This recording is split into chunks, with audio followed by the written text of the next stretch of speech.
And welcome back to the Cover 3 podcast here on CBS Sports. That's Danny Kanell. That's Tom Fornelli. That's Bud Elliott. I'm Chip Patterson coming to you live at youtube.com/cover3 and everywhere you get your podcasts on demand. Thanks for hanging out. Smash that subscribe, smash that like, and come and join us in the chat, a.k.a. the Cover 3 tailgate, where I'm not even going to put it on the screen, Tom Fornelli. That is foul. How dare you? What? No, not you, Tom. You know, like the Tom Fornelli. I thought I did something. Not yet. Not a lot of time.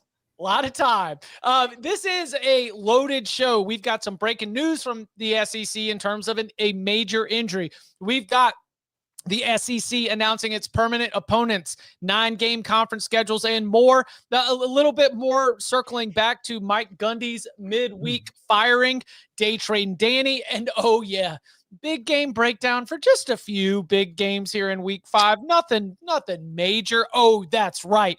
Oregon-Penn State. Anything else that we didn't get to in the Big Ten show? Alabama at Georgia, LSU-Ole Miss, and so much more. Danny, it's an SEC heavy show. I know you're elated. I know this has been what you've been waiting for right here. Let's start first of all with John Mateer. Going to miss about a month due to a hand injury. Tom, how do you adjust your expectations for Oklahoma? Obviously, I mean, that's the thing is it is obviously a major setback. We've got an off week and a Kent State game, and then the Texas game, kind of small, but then also a back half of the schedule that is major. What does this do to the Sooners and their outlook? I mean, we don't know for sure what the timeline is based on what we've heard. They're hoping end of October, which would rule out the Texas game. Right. I think Texas game is a no-go. So, I mean, you think he would come back? I just don't know enough about it. I mean, from what they said a couple weeks to a month, right? So I don't know definitively. Either way, like if he's out and he's not back until like that Ole Miss run towards the end of the season, I still worry. Like, I don't think Texas is nearly as winnable without him. I don't think on the road at South Carolina is as winnable without him. Because if you go back to Hawkins, like we saw that last year. Like Mateer has covered a lot of the issues that existed on that Oklahoma offense last year still exist. Yeah, it's just John Mateer has been able to cover them up, and the scheme has covered them up a little bit too. I think better than they did last year. So if you go to Hawkins, clearly he's not as familiar in this offense as Mateer is, because Mateer came with Arbuckle from Washington State. So this will be his first time playing. Like Kent State, they can send Sooner fans out there for half the positions, and I think they would win that game because the defense wouldn't allow any points. But for Texas and South Carolina, I think it all becomes far more difficult. So that could be 2 losses right there. And then you got to finish up with that stretch of games. Look at that thing. So this has a huge impact on Oklahoma's playoff hopes. It really does. I mean, and the thing is, Texas defense is awesome. I think there's been so much focus on Arch's struggles that we kind of forget that Texas still has an absolute banger of a defense. I'm sorry, not all of us. Not all of us, no, but yes, I just some of us are very aware. Yeah, like they're really good. And Arch seems to kind of like be kind of hitting his stride a little bit. I know it was a terrible opponent, but he was a little bit better in that game. So. Yeah, I mean, you have to make them dogs to Texas if he doesn't play, and probably by more than a touchdown. Their offensive line has had a lot of struggles. Mateer, most of it's been out of structure stuff or stuff that's just like schemed up, like shot plays. So that's where I think you really lose it, because like Hawkins could operate the offense, but he's not creating all the magic that Mateer does. I think he'll be better than he was last year. Hawkins will. I think Ben Arbuckle's system, we're about to find out how good that is. And the experience that he's got, I think, was valuable from last year. I think they've got probably one of the better backup situations in college football because of it. There aren't that many great situations. And Chip, you looked a little bit surprised, but like there's not a lot of depth across college football just because it's hard to keep multiple quarterbacks behind them. I hate this for the Sooners. I hate this for college football fans. And I hate this for the conversation that we could be having. Like if they lose a game and it's Hawkins, let's say they lose the Texas game, Red River. and then they maybe lose another game with him, and then Uh-huh. they're on the cusp. Do we look at them differently because Mateer was out? It's definitely something that could come into play when the selection committee goes into their room, takes off their hats. How do we look at this team differently with and without Mateer? We already had Oklahoma circled as 9-3 gets you into the playoffs because of how difficult the schedule is. And now we've maybe got a 1-loss forgiveness on there. 8-4 Sooners? No. Okay. No, I don't think so. Okay. Just the sticker shock of 8-4, 4 in the loss column would be too much. And I don't really think 9-3 is a lock. What about 9-3 with the 1-loss forgiveness on Mateer? Right. I think it's in the conversation. It's just going to depend. Does Missouri run this thing out and go like 10-2? Mm-hmm. I don't think the SEC is going to lobby for Oklahoma at 9-3 over like a Missouri at 10-2 or a Tennessee at 10-2, especially not if Tennessee has a head-to-head win. Oh, well, the SEC is not lobbying for them against their own, but they will lobby for Oklahoma against Indiana 10-2, Penn State 10-2. Yeah, but any other Big Ten Ten team 10-2, they will argue for it. The SEC this year has a decent number of non-conference wins. They don't have the big non-conference scalps, right? Texas lost to Ohio State. Alabama lost to Florida State. The Clemson win is not carrying the weight that it once did. So I don't think you're going to get 5 SEC teams in. I think 9-3 Oklahoma would get in over 10-2 Florida State. I do not. I can read off the SEC's 10 wins. Not if Bama ends up being like one of your top couple teams in the league. Baylor, Clemson, Virginia Tech twice, Syracuse, Arizona State, Michigan, Kansas, Notre Dame, Wisconsin. Those are the non-cons? Those are their non-con P4 wins. What are they, 10-3? Not something like that? Against P4, yeah, they're 10-3. It's a very solid record. They don't really have like the upper echelon wins. And also Oklahoma, by the way, would need to go through that run that we just talked about. And while their ranking has been boosted by Michigan and Auburn wins, what's going to be the combined win total of Michigan and Auburn at the end of the season? Like that, right. 16. Like we've got them, boosted right now, and we're talking about them like a playoff team. But if even with Mateer, they could lose all those games because of the issues that we talked about: offensive line, traditional run game, things that aren't necessarily fixed. And Danny, you mentioned Ben Arbuckle. This was something that I can't get out of my head. Talk about a moment for him. You're this young, like coach on the rise, kind of hot shot, great opportunity. Well, now you got to prove it, because you showed up with John Mateer, and that, coaching him up is one thing. Well, you didn't recruit Michael Hawkins. That was somebody that you inherited.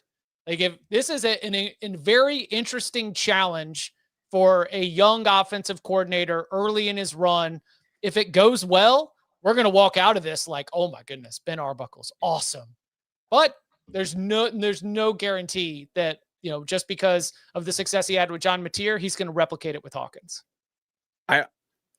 To circle back to something, I don't think 10-2 Florida State is any kind of lock to be in. I don't think it's very likely they're in at 10-2. I just don't think Oklahoma would be the team getting over them. I was just going to pick somebody other than the Big Ten to say who the SEC would be lobbying against. Oh, and they would be lobbying against 10-2 Georgia Tech. They're in trouble. Stand a chance. Yeah. Oh, you beat Clemson. That's exactly how that goes right there. Again, I haven't said in a while though. Oh, tell me. This is the system you guys wanted. And it's great. Look at the ratings up, Tom. Look at the ratings, record ratings. Everybody's excited. It's been awesome. I'm not complaining. I'm just saying this is what you guys wanted. Yeah, Danny in the tailgate, 10-2 Louisville, absolutely in trouble against a 9-3 Oklahoma. I mean, yeah, just like pick a 10-2 team. It's going to be tough, because guess what? Getting Oklahoma to 9-3 includes a lot of big wins. It kind of depends on who else they got to play down the stretch, right? Like, hey, hold on, we're not going to linger on this. We got so much. we got a lot to get to. Yeah, we listen. And you know what Tuesday nights are for? Just going through schedules and tossing stuff out like this. That's what if we're going to come here Tuesday nights and react to new rankings, we can save those conversations for there. All right, Do you find any? I personally like the structure that the SEC has selected for its new 9-game conference schedule. Is there any pushback there? Not the opponents, but the structure where you get to play every single SEC team twice across 4 years. And if you stay at the same school for 4 years, you see every single SEC stadium. Yeah, I definitely don't like a couple things. One, you need to play the home and homes in back-to-back years. I don't like this, like, we play, Georgia in 25, and then we play at Georgia in 27. Run it back the next year. Keep the energy of the game we just came off. Like, keep the continuity of that, elation or that, devastation, man. Like I think that, like, it feels disjointed a little bit. I also, there's some big games that I want to see every year that they missed. But something had to go. I mean, we don't need to keep Mississippi State, Bama. Like, play Bama LSU. Like there's no way in hell Bama's going to be like, yeah, hell yeah, can we play LSU, Tennessee, and Georgia every year? There's no way in hell. And those are good games. Like, if they're pushing for this, strength of schedule metric anyway to determine the playoff, which makes total sense to me, then play the good games. Nobody wants to watch Bama Mississippi State. That sucks. Do you think that Alabama was trying to get Mississippi State on there? Of course, yes. Yeah, because that's what I was. Yeah, just like saving that Bama into the playoff, right? Like that. Yeah. Hakeem Dermish had me on CBS Sports HQ last night. He gave me the very open-ended, like, Chip, your reaction. And I'm like, I want to get all the gossip. I want all the tea on who was making the back channel phone calls to the league office, being like, hey, maybe LSU every 2 years, like just all the rumors that are going to continue to percolate out on who did or didn't want what matchups. I know that we've had some conversations. There's a lot of head scratchers out there in terms of the permanent rival pairings. Danny, is there any trio or is there any pairing that you looked at and you're like, hey, you know what? I like that there. I don't care at all about next year's schedule. I really like all this. I mean, all we're going to hear about how tough the schedules are no matter what. I do think it was interesting. Who had, was it Tennessee that gets Kentucky and Vanderbilt? Yeah, Tennessee gets two of the teams that don't really compete for the league. Vandy's much better, but right. That was the one that I thought got a little bit of a gift, but then it's kind of like, Florida be careful too, what man. You wish like for. South Carolina doesn't compete for the league. Like, they got to play Georgia, but you get two gifts in South Carolina, Kentucky. Yeah. Like that one I thought was nice. I mean, South Carolina gets Florida. I don't have strong feelings on any of this, but I will say we're focusing on 3 of the 9 games all these teams will play. Like, they're still going to have to play 6 other SEC teams every single year. There's still going to be plenty of there's still going to be plenty of very good games. I would love to see Alabama, LSU every year too, but they're still going to both be playing really big games every season. I'd love to see Florida, Tennessee every year. I think Florida, LSU has developed into a pretty nice rivalry. Like, they took those away like that. Mm-hmm. That's expansion, man. It's happening everywhere. It sucks. I think my favorite, I don't really care about the competitive nature of it. I thought that Texas drawing Texas A&M, Oklahoma, and Arkansas was awesome because you've got like the hate rivalry that goes both ways. Texas A&M. You've got the corn dog, and the Texas State Fair with Oklahoma, and then the Arkansas rivalry is one of my favorites because it's one-sided. Arkansas hates Texas, and Texas doesn't think about Arkansas. It's the Don Draper in the elevator. I mean, I don't think about you at all. I don't think about you at all. But Arkansas hates Texas. So if you are holding my feet to the fire and looking for pick something that you like of these permanent opponents, I think Texas drawing those 3. Each of those 3, I can be like, yeah, that's a fun one to carry from season to season. So the way I break it down is how many blue chip ratio teams do you play annually? Everybody gets 1 or 2, right? And those are there's 9 SEC teams that seriously compete for the league, and there's 7 who do not. I do think there's a little bit of differentiator between the current versions of Ole Miss and Missouri. They're good programs. Do they recruit well enough on the line of scrimmage out of high school to actually win the league? No. But honestly, Vandy's just as good as those teams this year, or pretty close. So I think that's kind of my dividing line. Some teams get 1, some teams get 2, nobody gets 3, nobody gets 0. The reason why we were robbed of some of these better games is because they wanted to make sure everybody got at least 1 of Vandy, South Carolina, Kentucky, Arkansas, Mississippi State. ACC going to 9 games, except for that one team every year that has to play 8. That just sucks, man. Like, as a fan of an ACC team, I don't want to see more ACC games. No, don't worry. I think Florida State's probably going to end up being one of the 8s. God, I hope so. Yeah. Like that nobody wants to drive to Tallahassee to watch Wake or NC State. Like, it's just not when your neighbor gets to watch good SEC games or good Big Ten games. It doesn't get you excited. You know, it sounds. I thought this was really Florida State fans don't really like football. I thought this was a missed opportunity because I did see Jim Phillips had mentioned they were kicking around the idea of 8, but mandating you had to play 10 power forward games. I would have much rather have seen that. The whole conversation we're having is about strength of schedule. That's been such a point of emphasis. What is going to boost your strength of schedule? Another ACC team or anybody else that you can schedule outside that's a P4? I get there could be challenges with that outside of conference because they're all going to 9. It gets a little bit more challenging, but I absolutely would have rather seen the ACC stay at 8, but then mandated you have to play 2 more Power 4 opponents outside of conference. So the only counter I would have to that, Danny, is with leagues moving to 9 games, it's much harder to gauge strength of schedule because there's less connectivity between the conferences. And a lot of these ACC teams are not doing like what an Ole Miss does, where they just schedule 3 or 4 absolute, losers and they go 4-0 in the non-con. A lot of the ACC teams treat themselves like G5s and they schedule P5 teams that they're going to lose to, right? And so this at least keeps those losses in-house. So you can't say that you went 0-12 against the Big 12 if you didn't play 12 Big 12 games, guys, right? So keep those losses in conference. Now question is, trying to think. I don't know if I can use this word. Are you Googling? Type in the private chat. Is that acceptable to say on the air? I'm gonna pass. All right. Yeah. You can't now look. I think Jim Phillips should have veto power on some of the scheduling stuff here.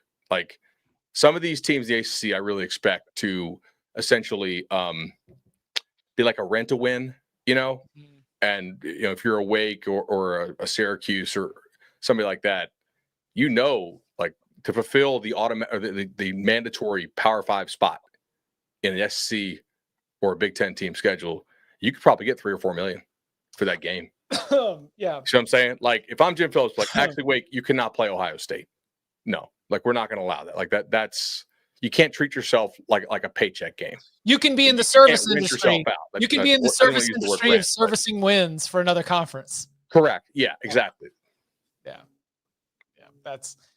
You see what I'm saying? Like that's what I think some of those teams will do. But I liked your point, Bud. That if you at least have less losses if you guarantee some wins moving to 9. All right. Okay, enough with the scheduling stuff. Danny, I'm with you. In general, I do not like – we had like conference realignment in September and October last year. Didn't care about it. But I know that the tailgate was chatting a lot about the schedules in the beginning. So tailgate shows up early. Wanted to at least make sure that we let them know we see them. But no. We got to get to the market. Coming up on the other side, Danny with the latest buys and sells from Day Train Danny, big game breakdown, and more. Next.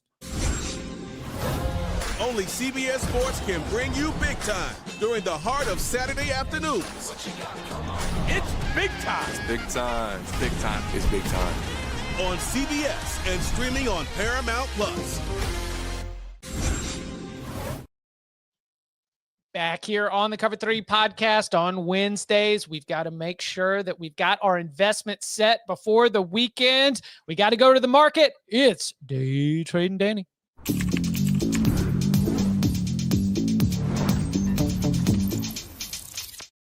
All right. First buy on the books today. I don't think I bought him up at any other time this season. I'm going to buy some Ty Simpson. I wish I would have bought him right after the Florida State loss because wasn't pretty, but he didn't play awful in that game. But since that game, he's completed 89% of his passes. And I think I told you guys this. If you watch him closely, Ryan Williams dropped a touchdown pass against Wisconsin. He's had a couple other drops in there. He's close to being perfect. 6 touchdowns, over 600 yards since that game. I'm buying up some Ty Simpson before the big matchup in Athens against Georgia's defense. I'm selling. What? Stock ticker GS. Goldman Sachs is usually pretty reliable, but Gunnar Stockton. So I think Georgia can win the game, Right. but I don't think Gunnar Stockton has a performance like he did against Tennessee on the road, where he threw over 300 yards, threw 2 touchdown passes. I'm very curious to see what type of game plan they have dialed up for him. I don't know what we're going to get, but I'm going to sell just a little bit of Gunnar Stockton before this big matchup. I mean, he ain't Tommy, but he can scoot. Yes, he can. He can scoot. You He can know? definitely scoot. He ain't Lamar. No, I mean, he's not Lamar. He's not anybody of that ilk that can run that fast, that can make those type of moves. I'll be curious how he does it against this defense. Tim Keenan's back. I think he could have a little bit more pressure in his face. Again, I think Georgia could win the game, but I don't know if it's because of a Gunnar Stockton performance where he throws for 300 yards. I love the Ty Simpson shout. That has been one of the storylines I've had going into this game. Is it's kind of been forgotten about, been a little bit overlooked. And if Joey Aguilar, I mean, granted, as we said oftentimes on the reaction show and upon further review, defensive backs literally falling down helps some of the explosive plays. But Ty Simpson might be able to one-on-one opportunities. Jeremy Bernard, Ryan Williams, those wide receivers might be able to get open. And if you can deliver it on time, then you can hit some explosive plays against this Georgia team. All right, another one. This might be, a lot of people have accused me of buying high and selling low. That's why I kind of sold a little bit of Gunnar Stockton while he's high, while he's hot. I'm going to buy this one high because I think it's got more room to run. Fernando Mendoza might be the most obvious one out there. Our Mike Renner, before the game that he had against Illinois, had him going number 1 overall. If he continues playing this way, absolutely, he could be in that conversation. I clearly thought it was an upgrade. I think I mentioned that on here, from Curtis Rourke to Fernando Mendoza. I didn't know they'd get that, what they got against Illinois. Big game, which Kirk Cignetti said is a tougher challenge. I don't know how you feel about that, Tom. Against Iowa this week as he's taking shots at Illinois. I'm hoping he means it's just because it's the newest challenge, but I still think Fernando Mendoza can take this Indiana team to the playoffs. Do you see their odds? And I hate the FPI, but I think it was an FPI metric that had him before the game was 11%. Since beating Illinois, it's gone up to like 58% to make the college football playoff for Indiana. So I'm going to buy Fernando Mendoza, your new leader for the Heisman Trophy as well. I think FPI, once you get to conference season, is really accurate. I think some of their preseason inputs are weird, and it takes a little bit to catch up, but I do think that they measure what's actually happening in the season really well. I would ignore the hell out of any model playoff projections that, like, it, I don't know. That feels very hard to model. I think there's a lot of soft factors in there you need to consider. Yeah, I never buy into those projections because it's a human decision. There's no math to it. Like they, in Except some cases, for they're sports so line, off. which is 100%. Yeah, like in some cases they're like so off. Like their spreads are never going to be that off market, right? Like they might make a game 7 and Vegas makes it 4, but like in some cases they're saying a team has like a 4% shot to make the playoff, and Vegas says it's a 40% shot. Like there's real differences there in terms of how things are seen. So I would tend to go with the market and not FPI on playoff predictions. I'm going to buy another stock that's kind of flying below the radar. Whoa, can we stick on Fernando Mendoza? Oh yeah, for sure. No, we've Tom. I'm trying to let you know. I learned how to read. What was your favorite throw from that game? No, I learned how to read, and Tom Fornelli had a really good analysis of the Big Ten quarterbacks. I just wanted to give you the opportunity where I can just send all of our audience there, but just how Fernando Mendoza stacks up against what is a pretty impressive group of quarterbacks. Yeah, he's good. Fornelli Advisors. That's their recommendation. Yeah, he's good. I mean, you're buying him when he's already the Heisman favorite. Like, what are we doing? You should have bought him. Better to buy him now than to miss out. It's a better. Odds are after that game, like it's not going to get better. It might not get worse, but it's probably not going to get better.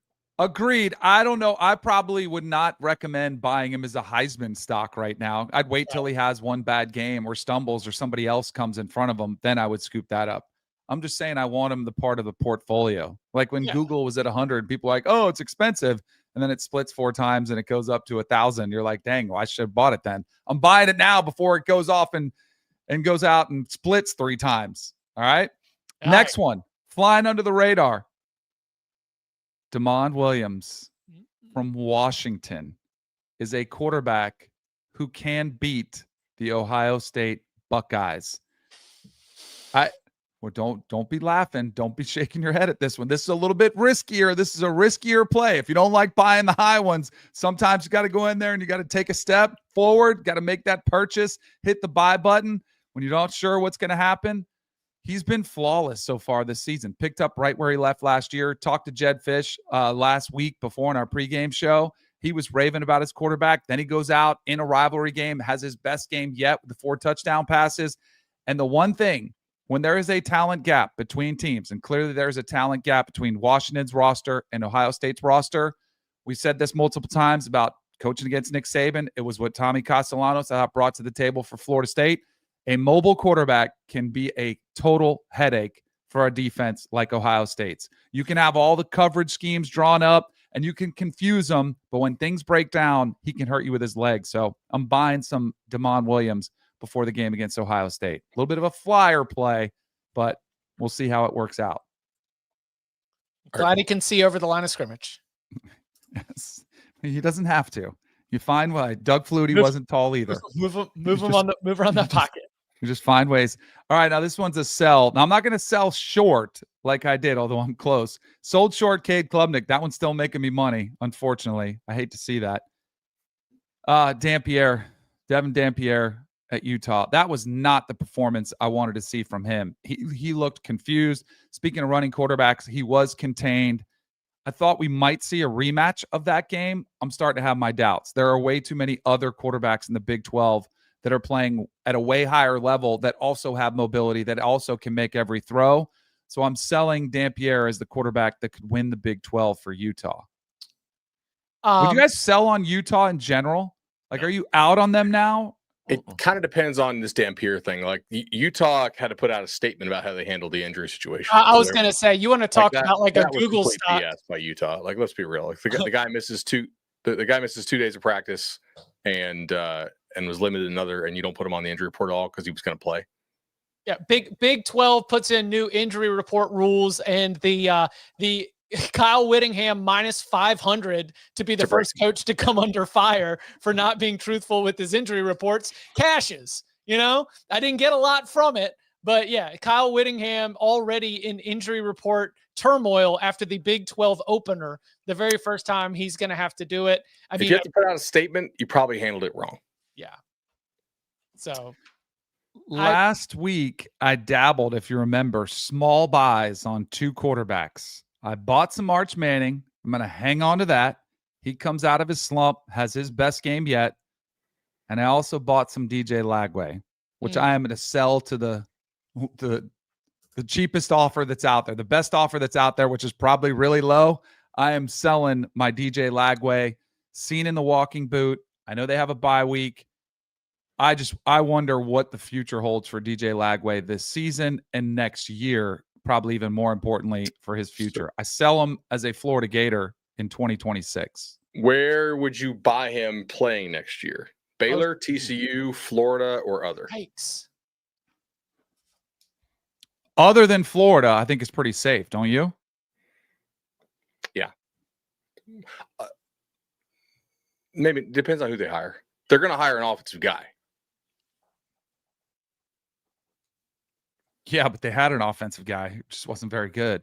I almost wonder if it's becoming too toxic for him. His own fan base is kind of starting to turn on him, saying he was a bust. that's when I'm like, you just got to get out, get a fresh set, just get fresh scenery, nice payday again. And do you need the surgery? Yeah. Do you need to go get cut on? Yep. Last one for me is a hold, which I am so cautious on this hold because I do not like it. It's one of those stocks where I feel like it's a part of a portfolio that I have to hang on to.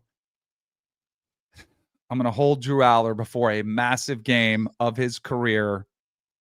And I gave you guys the stat the other day. The last time he's thrown over 250 yards, it was over 350, was against USC.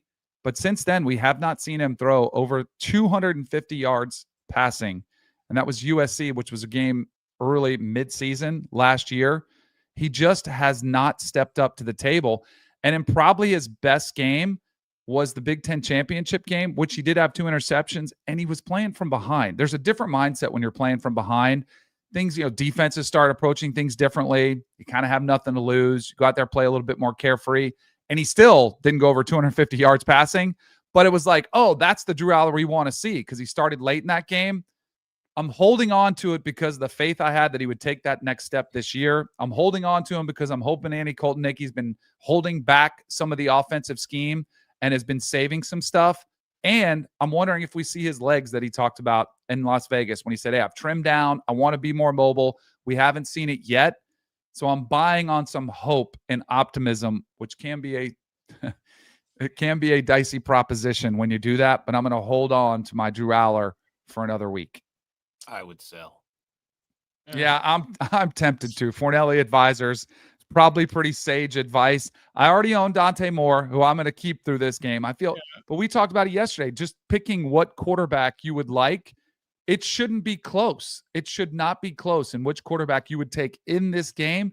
And yet they're neck and neck, which is more of an indictment on Drew Aller than the excitement around Dante Moore. I'll temper this because I've gotten a lot of heat for my Raiola thoughts on Saturday night. So I will just say, I think Drew Aller is who he is, and that he has been that guy for 3 years now. And we just keep hoping for this will be when it happens. This will be when it happens. I'm out. Big game for Penn State's tackles. Not that I don't think they're ready for the challenge. Have you seen their numbers? Tackles. Yep. They've allowed 9 pressures, the left and right tackles, through these 3 games where they haven't played anybody. Mm-hmm. Big game for those tackles. Oregon's got some edge rushers. So something to definitely keep an eye on. Maybe the Drew Aller running experience will not be in structure or by design, but out of necessity. All right, DK, anything else from our from the stock report?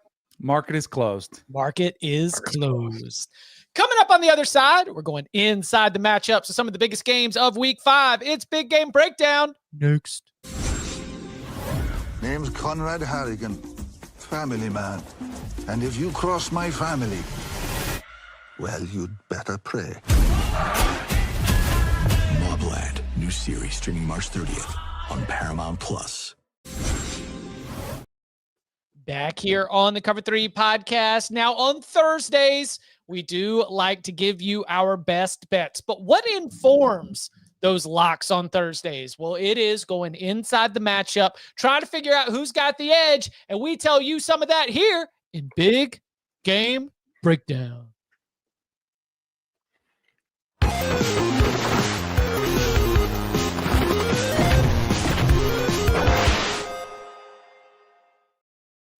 All right. As always, if you did not catch us on Tuesday, what are you even doing? Come on, Tuesday, noon Eastern time on CBS Sports Network. We went with a huge breakdown of that Oregon-Penn State game. As Danny mentioned, we did a little tail of the tape, who has the edge at multiple different positions, some storylines, some conversation. We also gave you the way that we are looking at Ohio State's trip out to Washington, as well as a little bit of a note on what's to come as USC faces Illinois. So also Indiana at Iowa is on the board. Now, before we dive into some of these SEC games, I want to give a minute to say, is there anything that we did not hit in the constraints of premium cable television that did not make the show regarding any of these Big Ten matchups? The tackle stat was the one that I didn't get in yesterday that I saw that I was pretty concerned about for Penn State. Yeah. I don't remember, obviously not a good math guy, but I don't remember where we were with our median mean deviation here. But if you want to talk about all these games, right? They're all 3.5 point, 2.5, 3.5 point favorites. They're all like 52 and like these massive games are all, according to the sports books, they're all lined somewhat similarly right now. So then I started to think, what are the wild outlier results that I would buy the most? I think it might be Oregon running away with it. If Penn State gets in a hole, and again, I am not predicting that Oregon will come out firing, because the atmosphere is going to be incredible and Penn State's defense is awesome. But of all these, like, I don't see Alabama, Georgia, either one of them just blowing the other one out of the water. I mean, we saw just last year, even a big lead is not safe with all the swings that we could potentially have in that game between these two teams. But I don't know. It'll be very, very curious to see how Penn State reacts if Oregon, which has been in rhythm and does not need to flip any switches, jumps out and starts fast.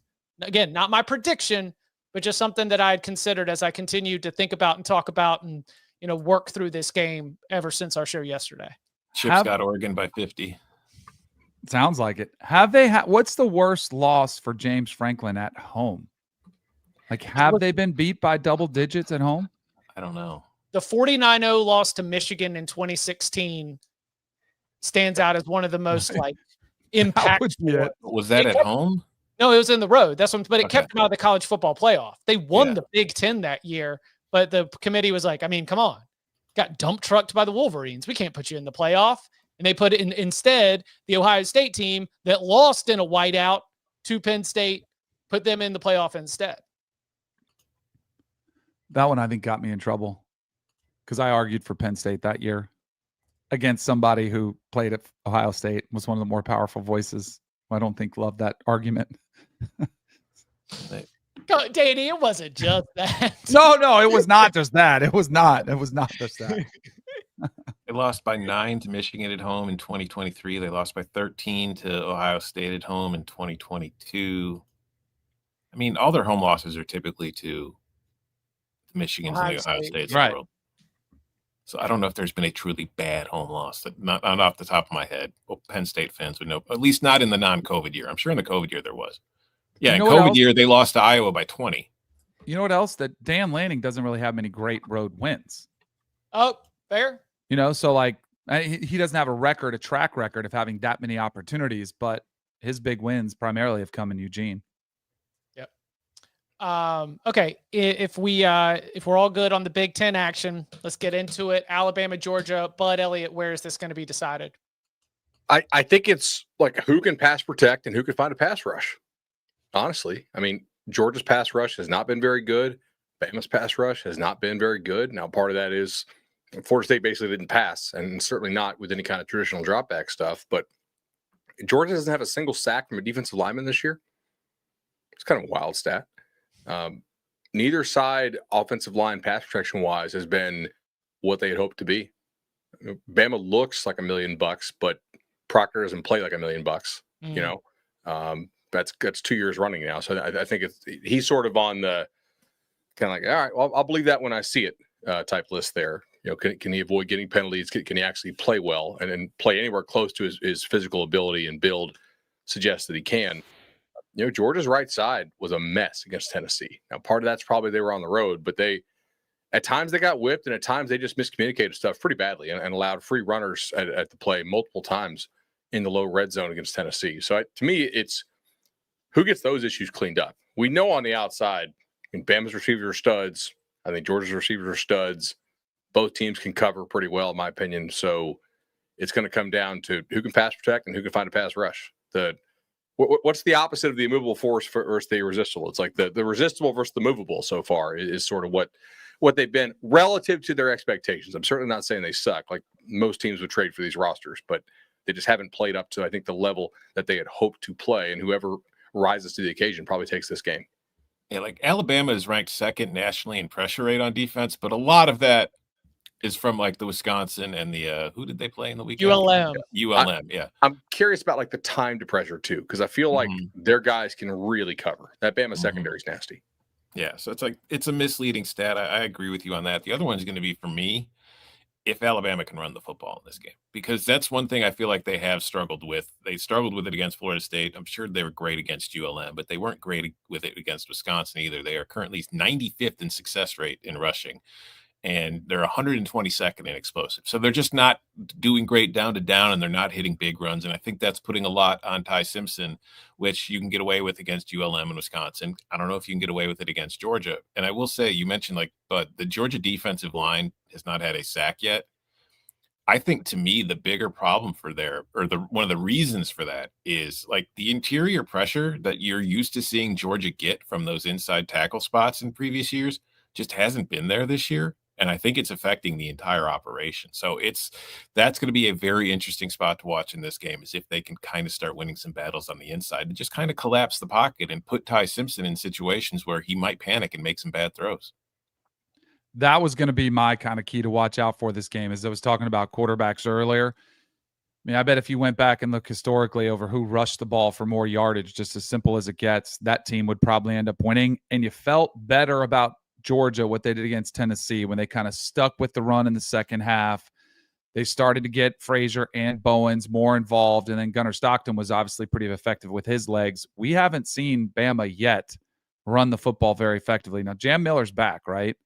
So you wonder if having him return to the lineup helps Bama, but it's not like they don't have talent out there that can do it. I think their offensive line, because I'm with you, Tom. I do not feel great about this game. As good as I feel about Ty Simpson, if he has to sit back there and pick them apart all day, you just cannot be one-dimensional in this atmosphere. Are we going to do the thing with Kalen DeBoer if the Crimson Tide lose this game? Of course. Okay. He's just not built for this. He needs to go back to the Pac-12. It depends on how they look, right? Yeah. I mean, if they look prepared and they just lose a good ball game, and we're not like doing the thing with Heupel. They will. That is not how this works. That is not how this works. If they look wildly unprepared, like they did against FSU, then yeah, and I think you should.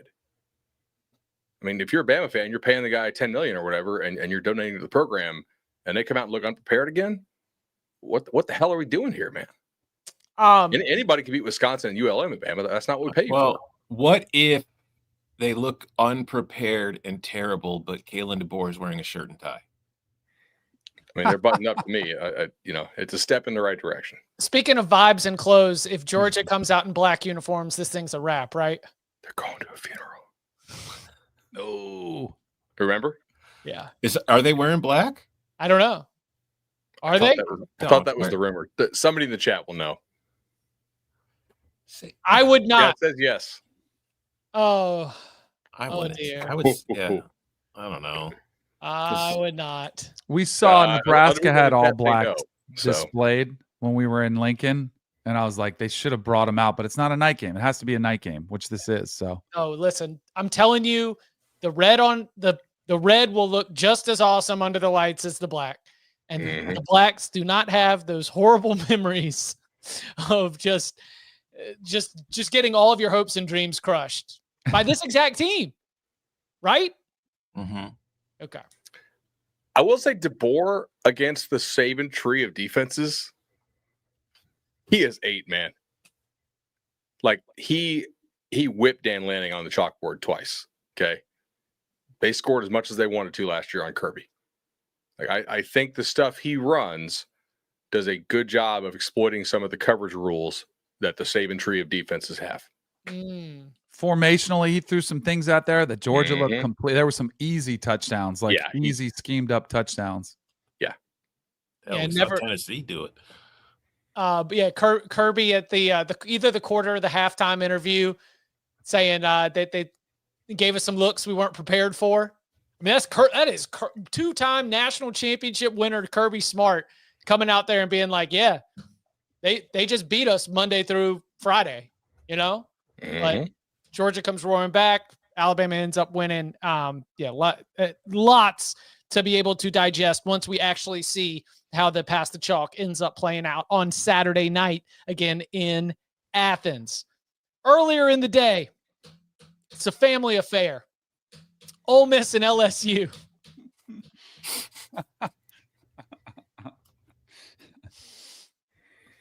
What if he proposes it pregame? After a sack, like he looks to the sideline on a knee. Yes, that could be a moment that's etched forever in our brains in college football history. I mean, the best part, Lane would find it funny. Yeah, he would. He would. Lane Kiffin has grown up so much from the get your popcorn ready moment. He really has. What are the actual football expectations aside from trying to put Whit Weeks in compromising positions? I'm talking about the run pass option, guys. Just talking about the run pass option. So, right. I think they're going to try to expose the intentions of this LSU defense by being wide open with their formations, right? And I'm not implying anything else here. I'm literally just talking about the offense for Ole Miss and the defense for LSU. But like legitimately, Trinidad has played fairly well. Nobody has blitzed Trinidad at all. Arkansas's defense completely sucks. And Tulane is a good G5 program, but they are still a G5 program. LSU lives by the blitz and dies by the blitz.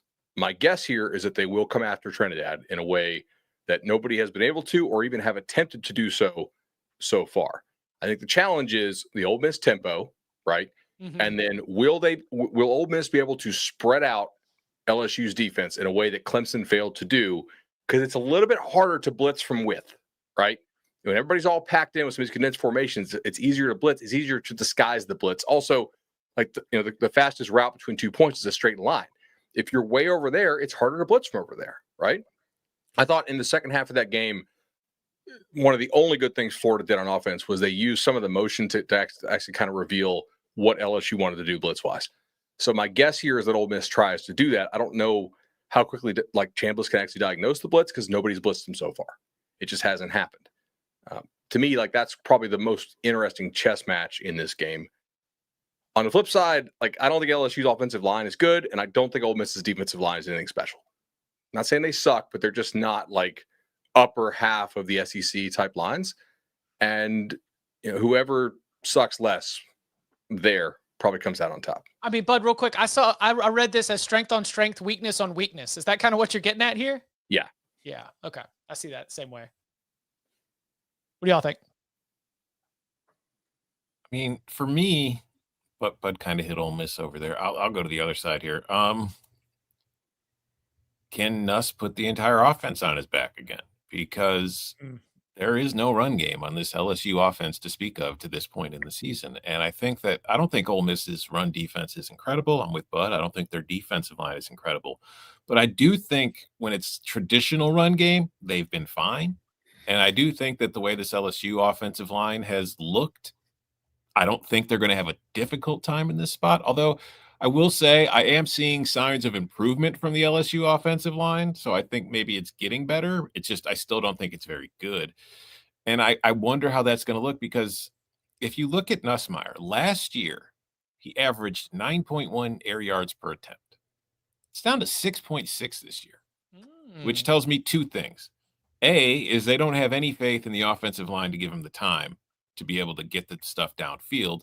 And B, their passing game is now their run game. They're throwing a lot of shorter passes where they would probably look to run the ball just to try to get 3 or 4 yards to set themselves up in better situations for third down. So can LSU just kind of find some time? Can they actually stop this defensive line? Because I do think that of the opponents that they faced in their bigger games, Clemson and Florida, this is a defense that they have a much better shot against to be able to hold up and protect and maybe get some of those vertical shots down the field. So I want to see what they look like. I want to see if they're able to run the ball at all, or if they have to stick to the same plan, which has been very difficult for them to do because it's causing them to have to put together 10-play drives to score touchdowns. With a quarterback who still doesn't look completely healthy, you mentioned can Nuss put the team on his back. What does that look like? Just not making the big mistake, kind of managing the game, probably.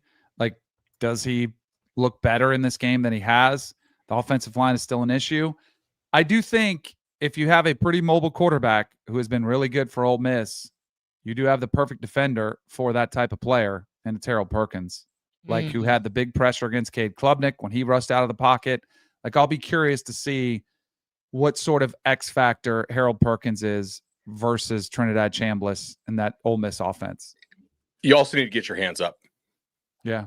Tulane either batted the ball or got close to batting several more in that game. And that's on tape. That's a great now. play. Yeah. So I hated that as a quarterback. It's Yeah. the most frustrating. I'd rather get hit right after you throw than have a ball batted down. It's the worst. Because you saw it and then you threw it. Yeah. Going back to I looked up the stat just to see if I could confirm my thought. The average LSU touchdown drive is 9.08 plays per drive. Like, that's the sixth most of any team in the country. The top five are UCLA, Oregon State, Army, Colorado State, and Clemson. Not exact. Oh, and right behind them is Oklahoma State. That's not exactly the company you want to be keeping. Could this be the breakout game for these LSU receivers? I hope so. Or do we think Ole Miss just drops everybody back and makes LSU be patient and settle for field goals? Probably. Yeah. That's my thought too. Yeah. Lots of other action across the SEC in the country. But I know you got a hard out coming out here. What's going to be the key for the Noles to get in and out of Charlottesville as we do sit 30 years since that night in Charlottesville? I got to bring that up. It's a year that ends in 5. By the way, did y'all see? I have not confirmed this, but who counts on us to confirm these things that we happen to see? Did you see the report that Tony Elliott asked his team, how many of y'all want to go play pro football? And some of them raised their hand, and he said, "This is the closest you're going to get." Yeah. I don't know how to feel about that message if it is true. Again. Yeah. But so apparently the ACC's NFL team is coming to town, and he's really challenging. I thought North Carolina was the 33rd team, Chip. Well, only because they get the first pick in the draft for finishing 0-17. I mean, Elliott's no ball, right? So, so what are going to be the keys here for Florida State? I think denying the explosive play on defense, making UVA earn it, making them be consistent. Honestly, probably winning in the red zone defensively. I think UVA will move it some. Morris looks pretty good at the quarterback there, but if you can deny the explosives, make them win in the red zone, where I don't think they've played much of anybody so far. Like, Coastal is really pretty bad and was a bit of a mess the first two weeks of the season. NC State defensively has not been very good. So if you deny the explosives, you hold them to field goals, I think you like your chance to get out of there with a win in kind of a tricky spot. DK? You got to start fast and finish. Like, you can't let this be one of those lethargic games where at halftime it's 10-7 or something like that.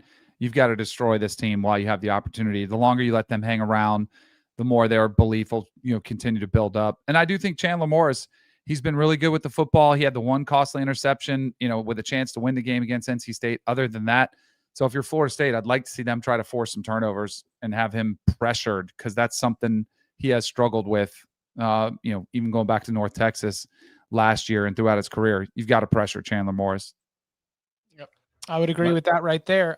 Danny, what else from the? I got something for this game. Wow, we have a Lock Pod sprinkles tomorrow if you're feeling like it. You could make a bet off of the information that I'm about to tell you. It could be helpful info. Do you know which defense ranks 123rd in EPA per rush allowed to opposing quarterbacks? Virginia.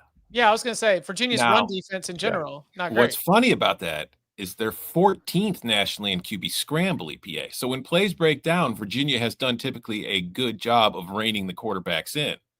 What does that tell you about when it's a designed quarterback run? Also, Cam Robinson, who's one of the best backers in the ACC, has missed like the first quarter of the year for them, but he's back. Mm-hmm. So I think that'll have an impact in potentially changing that stat some. One thing also to watch for, FSU kind of really limited the workload of Chroma, the freshman running back. I think they're a little more in the load management stuff. this year. They really, against Kent State, just let Singleton and Davis run the ball a bunch. I think Chroma had like 6 snaps. So I think they're trying to pace him as a true freshman, knowing that there are some games coming where Chroma might need to have 15 or 20 carries. Mm-hmm. Maybe this is one. All right, Tom, where do you want to go? We got a little Auburn, Texas A&M, Notre Dame, Arkansas, more Friday night action with TCU, Arizona State, or maybe there's something else that has your eye from some of the bigger matchups in a big week. I don't know if you guys have any deeper thoughts on Notre Dame, Arkansas, but I will say this. If the Irish can't run the ball in this game, they just can't run the ball. Arkansas's defense has been awful stopping the run. And we've seen Notre Dame has 2 very good running backs, and we saw some glimpses of it last week against, Purdue. But I want to see the Irish just kind of run all over this team. And if they don't, I'll be concerned. Are you concerned about Notre Dame's defense against Arkansas? Yes. Yeah, right? Yeah, absolutely. If those DBs are out, yes, 100%. I want to bet over. I just don't trust Arkansas to show up after the last 2 weeks. Like, at some point, they just stop caring. Oh, it's Notre Dame, though. I think if I knew I was getting a full effort from Arkansas, I'm betting over. But if Bobby Petrino is trying to position himself as the interim coach, they still got to score. Yeah. I think it's fair to say he'd be the interim no matter what, considering the experience. But you don't think they would make Travis the interim just to avoid like controversy and weirdness? I mean, if you've already moved on from the coach, what's the weirdness? Him trying to campaign for the job, I guess. If you don't make him interim and he's just the OC, wouldn't that lead to maybe further complications? We're getting in the weeds here. I need to think about that more. You may be right on this. Does Auburn have a ball don't lie win in College Station? Because of last week? Yeah. That's a vibes. They could. Yeah. It wouldn't shock me at all. I could see them win. Well, how? How does it happen? They force Marcel Reed to beat him through the air, and he can't. I mean, they held John Mateer in Oklahoma in check pretty well. Mm-hmm. And I mean, A&M's offensive line is way better than Oklahoma's. But I'm taking Mateer over Marcel Reed, and I don't think A&M's defense is anywhere close to Oklahoma's. Oklahoma's defense is really, really good. I think Auburn can block A&M just fine. Yeah, I mean, Arnold did take a lot of hits last week, and big ones though. So I'm curious, how fresh is he coming off that game? Texas A&M's giving up a lot of points. It's just that it's one of those games that in the rhythms of the SEC schedule, Auburn's second straight road game. They just had that hard fought battle. Texas A&M had a whole week off. I mean They got a little number 9 beside their name. I mean, is Texas A&M the 9th best team in the country? Or are they just like September 27th, 9, right? 13th best team. Yeah. Do you think this is a 1-score game? Yes. Because I saw the stat, and I can't remember who tweeted it out, but they tweeted out the record of every SEC coach in SEC play in 1-score games. And Hugh Freeze is 2-7. Yikes. So if it's close, that's probably Texas A&M's direction based on history. You have to feel like if Auburn's going to win, they got to go on the road and win big. Can they do that? Last 14, great poll, Mikey. Last 14 road games against AP top 10 teams. Auburn 0-14, have not won on the road against an AP top 10 team in 11 years. I wonder how many of those are Bama, Georgia. A lot. Like the majority, because you're playing at least one of those teams on the road every year. And this is the last one was 2014 at Ole Miss. So this is since 2014. And Alabama, right? Yeah, that's what I'm saying. Georgia, you've had 10 years of this since then? Mm-hmm. So who are the 4 non-Bama, Georgia road games? Ole Clemson, Miss, maybe. Clemson? Didn't they play Clemson out of conference? They had a home and home with Clemson since then. And that was like in the national championship Clemson window, right? Yeah. LSU, maybe. LSU. So I don't know that this stat really is applicable to this year's Texas A&M team. But it's like, it's a good stat. Like, it's definitely one to discuss. And I'm glad we brought it up.